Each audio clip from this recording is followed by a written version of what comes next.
यह पुस्तक गोधूली भाग 2 है, जो बिहार बोर्ड बीएसीबी की कक्षा 10 की मुख्य हिंदी पाठ्यपुस्तक है। यह पुस्तक 2 खंडों में विभाजित है, गद्य खंड प्रोज और काव्य खंड पोएट्री। यहाँ इस पुस्तक का एक संक्षिप्त सारांश दिया गया है। 1. गद्य खंड प्रोज सेक्शन। इसमें कहानियां, निबंध, ललित निबंध और साक्षात्कार शामिल हैं, जो समाज, संस्कृति और मानवीय संवेदनाओं को दर्शाते हैं। मुख्य पाठ हैं: श्रम विभाजन और जाति प्रथा, भीमराव अंबेडकर, जातिवाद के आधार पर श्रम विभाजन की कुरीतियों पर प्रहार। विष के दांत, नलिन विलोचन शर्मा, मध्यम वर्ग और अमीर वर्ग के बीच के द्वंद्व और बच्चों के मनोविज्ञान की कहानी। नागरी लिपि, गुणाकर मुले, हिंदी और उसकी लिपि, देवनागरी के ऐतिहासिक विकास की जानकारी। बहादुर, अमरकांत, एक नेपाली नौकर बहादुर की मार्मिक कहानी, जो मानवीय व्यवहार और स्वाभिमान को दर्शाती है।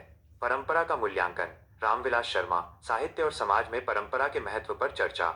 जीत जीत मैं निरखत हूँ, बिरजू महाराज, सुप्रसिद्ध कथक नर्तक पंडित बिरजू महाराज के जीवन और कला का साक्षात्कार। 2. काव्य खंड पोएट्री सेक्शन। इसमें भक्ति काल से लेकर आधुनिक काल तक की महत्वपूर्ण कविताएं शामिल हैं।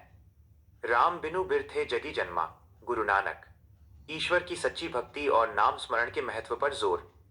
प्रेम अयनि श्री राधिका, रसखान, कृष्ण और राधा के प्रति अनन्य प्रेम और भक्ति।